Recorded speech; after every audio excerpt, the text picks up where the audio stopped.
तीसरे दिन में आप सभी प्रतिभागियों को मैं स्वागत करती हूँ और मैं सबसे पहले मंच पर कृषिका चौबे को बुलाना चाहूंगी जो आए और अपना स्थान ग्रहण करें।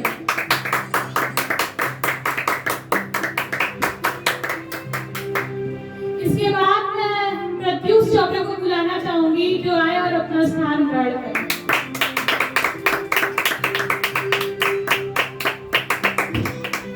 आप लोगों के समक्ष एक नए भी आगंतुक है, प्रतिभागी है जो हमारी चाची है। मैं उनको भी बुलाना चाहूंगी। अनुराधा चाची, आप आए और हमारा स्थान ग्रहण करें। अपना स्थान ग्रहण करें। इसके बाद मैं अक्षर चौबे को बुलाना चाहूंगी जो आए और अपना स्थान ग्रहण करें।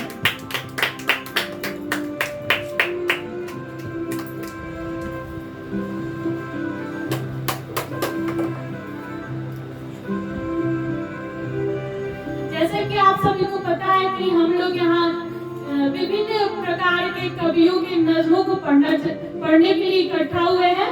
तो मैं सबसे पहले अक्षर चौबे से चाहूंगी कि वो अपना नज़्म हम सभी को सुनाए। धन्यवाद। मैं अक्षर चौबे आज तृतीय दिवस शामे गजल में फिर से निजा फाजिली को प्रस्तुत करूंगा उनके संग्रह से जो कि आदमी की तरफ है। जी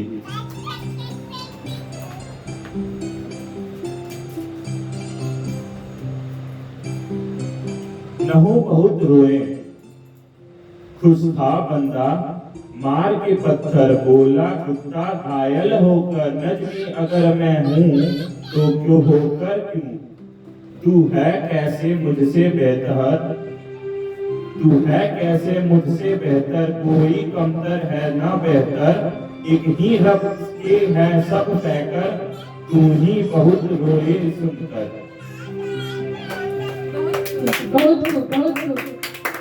नज्म बहुत आसान थी पहले, नज्म बहुत आसान थी पहले, घर के आगे पीपल की, नज्म बहुत आसान थी पहले, घर के आगे पीतल की, शाखों से छोटल के आगे आते बच्चों के बस्तों से, रंग बिरंगे चिड़ियों की चहकार में डल में, नज्म मेरे घर जब आती थी मेरे कलम से, जल्दी जल्दी खुद को पूरा लिख जाती थी।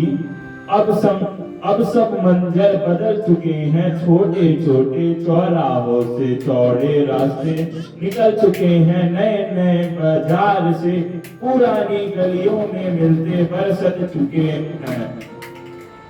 नज्म से मुझ तक अब मिली लंबी दूरी है, इस मिली लंबी दूरी है, कहीं अचानक से फटे को माओ के सोते बच्चे हैं।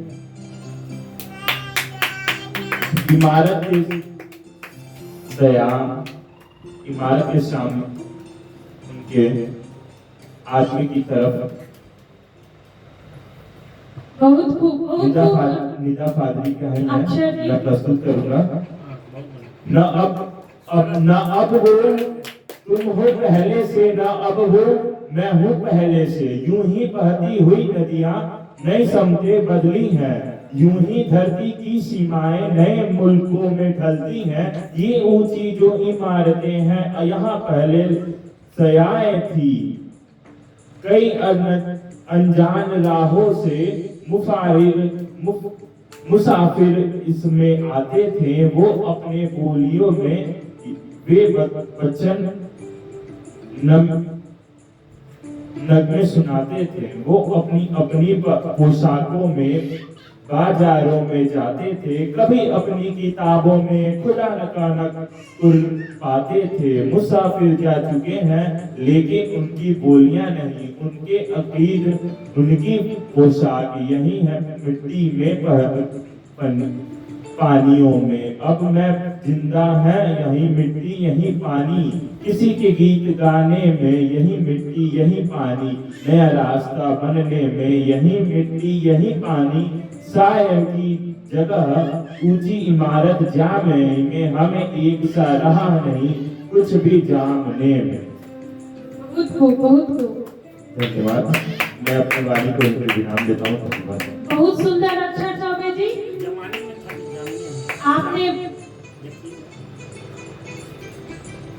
आपके नज्म को सुनकर मुझे एक चंद पंक्ति याद आती है। जिंदगानी का कोई मकसद नहीं है, जिंदगानी का कोई मकसद नहीं है, एक भी आठ कदम नहीं है। राम जाने किस जगह होंगे कबूतर, राम जाने किस जगह होंगे कबूतर, इस इमारत में कोई मुकद्दर नहीं है, इस इमारत में कोई मुकद्दर नहीं है। आपसे मिलकर हमें अक्सर लगा है, आपसे मिलकर हमें अक्सर लगा है,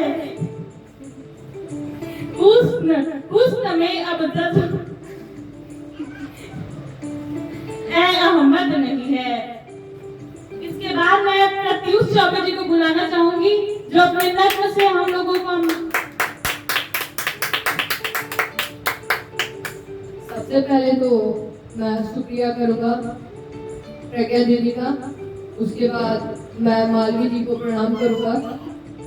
मेरा नाम प्रत्युष चौबे है। मैं आज गोपाल दास नीरज की तो गजल सुनाऊंगा। पहले तो मैं गोपाल दास नीरज जी के बारे में बता दूं तो गोपाल दास नीरज जी का जन्म 4 जनवरी 1925 को उत्तर प्रदेश के इटावा में हुआ था और इनकी मृत्यु 19 जुलाई सन 2018 में हुआ था। चलिए तो मैं आपको उनकी पहली गजल सुनाता हूँ। मेरा इतिहास नहीं है, गायक जग में कौन जो गीत मुझसा गाए, मैंने तो केवल ही ऐसी गीत बनाए। कंठ नहीं जिनका गाती है पलके गीली, स्वर शम जिनका आश मोदिया हास नहीं है। मुझसे ज्यादा मस्त जगत में मस्ती जिसकी, और अधिक आजाद अछूती हस्ती जिसकी। मेरी बुलबुल चहका करती उस बगिया में, जहाँ सदा पत्थर आता मधुशाला नहीं है। किसमें इतनी शक्ति साथ जो कदम धर सके, गति ना पवन की भी जो मुझसे घोर कर सके। मैं ऐसे पथका पंथी हूँ जिसको चढ़ भर मंजिल पर भी रुकने का अवकाश नहीं है। कौन विश्व में है जिसका मुझसे सर ऊंचा, अपकंश यह तंगू हिमालय भी तो नीचा। क्योंकि खुले हैं मेरे लोचन उस दुनिया में, जहाँ धरा है लेकिन आकाश नहीं है, जहाँ धरा है लेकिन आकाश नहीं है। वाह क्या बात है, जहाँ धरा है वहाँ आकाश नहीं है। तो अब मैं उनकी एक 4 लाइन की और गजल सुनाऊंगा। जहाँ मैं हूँ वहाँ उम्मीद पैहम टूट जाती है, जहाँ मैं हूँ वहाँ उम्मीद पैहम टूट जाती है। जवानी हाथ मल कर वहाँ आंसू बहाती है। चमन है फूल है कलिया और खुशबू भी है, रंगत भी मगर आकार बुलबुल तराने भूल जाती है। वाह प्रत्युष जी, बहुत सुंदर, बहुत सुंदर। मुझे आपकी कविता को सुनकर मुझे दुष्यंत की एक गजल याद आती है। रोज जब जब रात को 12 का गजर होता है, रोज जब रात को 12 का गजर होता है, यातनाओं के अंधेरे में सफर होता है। कोई रहने की जगह है मेरे सपने के लिए, कोई रहने की जगह है मेरे सपनों के लिए, वो घरौंदा सही मिट्टी का भी घर होता है। वाह बहुत सुंदर। इसके बाद मैं कृषिका चौबे को आमंत्रित करूंगी कि जो अपने नज्म हम सभी को सुनाएंगी।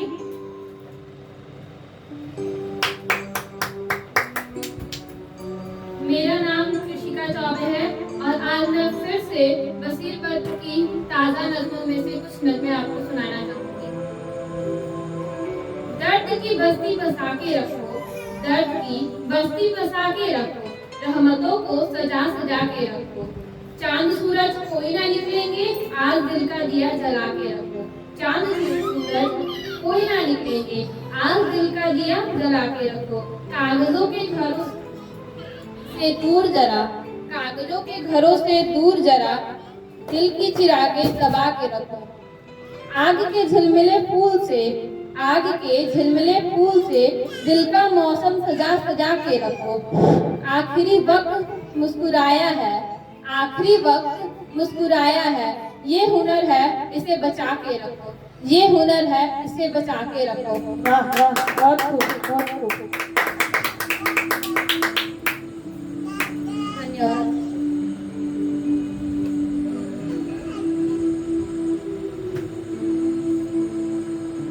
इसके बाद में ऋषिका चौबे, आपने बहुत सुंदर प्रस्तुत किया श्री भद्र जी का नज्म।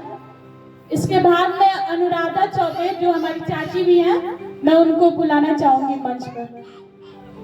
धन्यवाद भैया। मैं doctor Anuradha Choubey, first time मैं अपियर हो रही हूँ इसमें, और मैं फर्स्ट टाइम इनफैक्ट ट्राई भी कर रही हूँ इस शायरी को पढ़ने का। तो मैं उम्मीद करती हूँ कि आप सब मुझे अप्रिशिएट इनकरेज करेंगे, और अगर कुछ गलतियाँ हो जाती है किसी एक्सेंट वगैरह में या टोन में या लाइंस में कहीं या प्रोनाउंसिएशन में, तो मैं उम्मीद करती हूँ कि आप एज अ फर्स्ट टाइमर मुझे फॉरगिव भी कर देंगे। लेकिन मैं फिर कोशिश करूँगी कि और भी अच्छे से शायरी पे अपनी पकड़ बनाऊँ। खैर, मैं प्रस्तुत करती हूँ अपनी शायरी। ये जो शायरी है वो बशीर भद्र की है, जो कि इस प्रकार है। सुनसान रास्तों से सवारी न आएगी, अब धूल से अटी हुई नारी न आएगी, छप्पर के चाय खाने भी अब होने लगे, पैदल चलो कि कोई सवारी न आएगी, सर पर जमीन लेके हवाओं के साथ जा, आहिस्ता चलने वालों की बारी न आएगी, पहचान हमने अपनी मिटाई है इस तरह, बच्चों में कोई बात हमारी न आएगी। और एक और, जब मैं जब मैंने पलट रही थी तो एक और शेर था जो मुझे काफ़ी अच्छा लगा, काफ़ी इंटेंस थी ये। 1 मिनट का मुझे समय।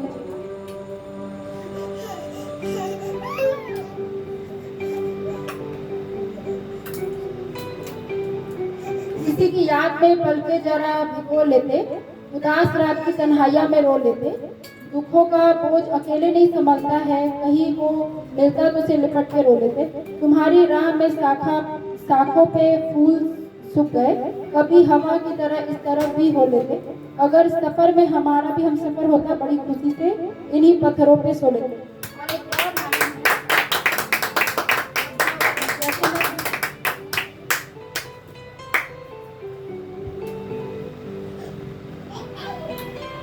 एक और लाइन है जो मैं पढ़ रही हूँ। अब किसे चाहे किसे ढूंढा करे, वो भी आखिर मिल गया, अब क्या करे, हल्की बारिशें होती रही, हम भी फूलों की तरह भींगा करे, आंख मूंदे इस गुलाबी धूप में, देर तक बैठे उसे सोचा करे, दिल मोहब्बत दीन दुनिया शायरी, हर तरीके से तुझे देखा करे। अब जैसे कि मैं 3 शायरी अभी पढ़ी हूँ, और इन्हें पढ़ करके एक तरह से कंपैरेटिव पैरेललिज्म जो है मेरे दिमाग में चल रहा है कि इसके इक्विवेलेंट अगर मैं इंग्लिश लिटरेचर में देखती हूँ तो कुछ ऐसे पोएम्स हैं जो कि लिरिकल पोएम्स हैं, जो कि रोमांटिक एरा में लिखते थे लोग, जैसे कीट्स हो गए, वर्ड्सवर्थ हो गए, और जॉन कीट्स और वर्ड्सवर्थ, और इनके अलावा मुझे विक्टोरियन एरा के टेनिसन, उनकी भी पोएम में जो रिदम होता था, जो साउंड इफेक्ट होता था, और जो इमोशनल इंटेंसिटी होती थी, वो काफ़ी ज़्यादा हिंदी लिटरेचर में देखे तो वो शायरी के जैसा ही है। तो जब मैं इसे पढ़ रही हूँ तो वो सब जो है पोएट्स मुझे इनके इक्विवेलेंट लग रहे हैं इंग्लिश लिटरेचर में, मतलब उनके बराबर ही मुझे लग रहे हैं। और जैसा कि मैं बताना चाहूँगी कि जैसे हम लोग इंग्लिश लिटरेचर में कुछ लिरिकल पोएम्स पढ़ते हैं, तो वो जो पोएम्स होती है वो सॉन्ग की तरह होती है, और उसमें वो डायरेक्टली हार्ट को अपील करता है, मतलब जो रीडर होता है जब वो लाइंस को पढ़ने लगता है तो वो पूरी तरह से उसमें एब्जॉर्ब हो जाता है, उसमें खो जाता है। तो ये जब शायरी वगैरह भी जब हम इसे पढ़ते हैं तो ये बहुत ज़्यादा एक तरह से आप कह सकते हैं कि इसका अगर हम प्रैक्टिकल या डेली लाइफ में नेसेसिटी देखेंगे कि शायरी का क्या है, तो हमें इसे टाइम वेस्ट की तरह नहीं देखना चाहिए। ये एक स्ट्रेस बस्टर की तरह काम कर सकता है। आप अपने तन्हाई में, अपने लोनलीनेस में इसको एक मूड अपलिफ्टर के तौर पे देख सकते हैं। जब आप पढ़ते हो शायरी तो लगता है कि ये पंक्तियाँ आपसे बात कर रही है, तो आप इनसे एक संवाद करते हुए नजर आते हैं। ये कहीं ना कहीं आपके दिल में जो छपे, जो फ्राइड कहता है कि हमारी जो सप्रेशन का, जो रिप्रेशन का जो वो कॉन्सेप्ट देता है कि बहुत सारे ऐसे इमोशंस होते हैं, फीलिंग्स होते हैं जो कि हम अनकॉन्शियस अपने माइंड में उसको रिप्रेस करके रखते हैं, बहुत दिनों तक सप्रेस करके रखते हैं और वो आउटलेट खोजता है। जैसे किसी पानी को डैम में आप देखते होंगे कि पानी को बहुत वो इफेक्ट से हम लोग बंद कर देते हैं डैम में। अब जब डैम खुलता है तो वो पानी फ्लड की तरह जो है बहता है। उसी तरह से ये शायरी वगैरह जब हम पढ़ते हैं तो इसका इस तरह से इफेक्ट जो है, अब मैं फिर यहाँ पे मुझे ध्यान आ रहा है कि जब हम इसकी इफेक्ट पर जाएंगे कि इस शायरी को पढ़ने से इसकी इफेक्ट क्या होती है रीडर पे, तो यहाँ पे रीडर रिस्पॉन्स क्रिटिसिज्म का बात आ जाता है कि जो प्रैक्टिकल क्रिटिसिज्म में आइए रिचर्ड्स दिए हुए हैं कि जब हम इसे पढ़ते हैं इसकी और क्लोज जब रीडिंग करते हैं शायरी की, तो इसका इम्प्रेशन हमारे माइंड में एज ए रीडर क्या बनता है। हमें ऐसा लगता है कि ये हमारा ही एक ऑल्टर ईगो है, ये हमारा ही एक सेल्फ है जो पन्नों के माध्यम से हमसे बात कर रहे हैं। कहीं ना कहीं ये दबा है। अब दबा क्यों है? तो कभी कभी समाज के जो मर्यादा होते हैं, समाज के जो सोशल कंडक्ट होते हैं, वो हमें अलाउ नहीं करते कि हम ओपनली अपने फीलिंग्स को एक्सप्रेस करें। तो ये जो शायरी होता है वो एक तरीका होता है, जो पोइट्स होते हैं जो अपने एक आउटलेट के तौर पे, आउटलेट को आप ये समझिए कि एक माध्यम जो है बाहर निकालने का, उसको उस तरीके से इसका इस्तेमाल करते हैं। अच्छा, एक और चीज़ मैं कहूँगी कि समय सीमा को देखते हुए 5 मिनट्स में मैं समाप्त करूंगी कि जैसे वर्ड्सवर्थ जो है वो कहता है कि poetry is the spontaneous overflow of feelings recollected in tranquillity. तो ये शायरी का भी जो डेफिनेशन है, मुझे लगता है ये बहुत हद तक, अगर शायरी भी है तो वो भी एक तरह का पोएट्री है, रिकलेक्टेड इन ट्रैंक्विलिटी। ये भी एक spontaneous overflow of emotions and powerful feelings, मतलब जो हमारी भावनाएं हैं और हमारा जो फीलिंग्स होते हैं, जो हम जो महसूस करते हैं, उसका ये जो है स्पॉन्टेनियस है, मतलब ऑन द स्पॉट ये हमारे हार्ट से निकलता है और इसको हम जो है लिखते हैं। और ये रिकलेक्टेड इन ट्रैंक्विलिटी का मतलब होता है कि जब शांत चेतना में जब हम रहते हैं तब ये और अच्छे से ये प्रबलता से बाहर निकलता है। तो शायरी भी वो यही है।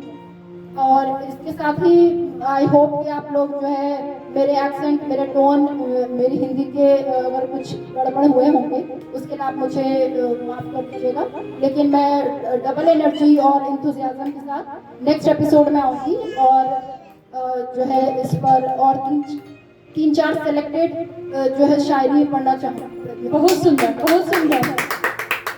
किसी को क्या पता था इस अदा पर मर मिटेंगे हम, किसी को क्या पता था इस अदा पर मर मिटेंगे हम, किसी का हाथ उठा और अलकों तक चला आया, किसी का हाथ उठा और अलकों तक चला आया।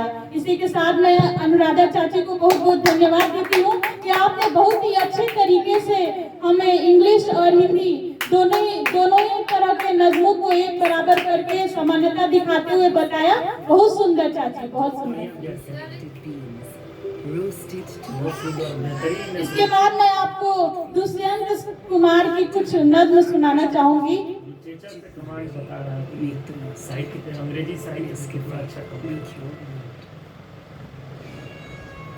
आज सड़कों पर लिखे सैकड़ों, आज सड़कों पर लिखे हैं सैकड़ों नारे न देख, आज सड़कों पर लिखे हैं सैकड़ों नारे न देख, हर घर अंधेरा देख तू आकाश के तारे न देख। देख, घर अंधेरा देख तू आकाश के तारे न देख। एक दरिया है यहाँ पर दूर तक फैला हुआ, एक दरिया है यहाँ पर दूर तक फैला हुआ। आज अपने बाजुओं को देख पतवारे न देख, आज अपने बाजुओं को देख पतवारे न देख। अब यकीनन ठोस है, अब यकीनन ठोस है धरती हकीकत की तरह, अब यकीनन ठोस है धरती हकीकत की तरह। यह हकीकत देख लेकिन खौफ के मारे न देख, यह हकीकत देख लेकिन खौफ के मारे न देख। वे सहारे भी नहीं अब, वे सहारे भी नहीं अब जंग लड़नी है तुझे, वे सहारे भी नहीं अब जंग लड़नी है तुझे। कट चुके जो हाथ उन हाथों में तलवारें न देख, कट चुके जो हाथ उन हाथों में तलवारें न देख। दिल को बहला ले इजाजत है मगर, दिल को बहला ले इजाजत है मगर इतना न उड़, रोज सपने देख लेकिन कदर प्यार न देख। ये धुंधलका है नजर का तू महज मायूस है, रोजनों को देख दीवारों में दीवारें न देख। रात कितनी रात है, रात कितनी रात है चारों तरफ बिखरी हुई, रात कितनी रात है चारों तरफ बिखरी हुई। रात में चिंगारियां ही देख अंगारे न देख। इसके साथ मैं अपनी बाड़ी को विराम देती हूँ और आप लोगों से मैं बहुत नम्र निवेदन करूंगी कि आप सभी हमारे वीडियो को लाइक करें, सब्सक्राइब करें और बेल और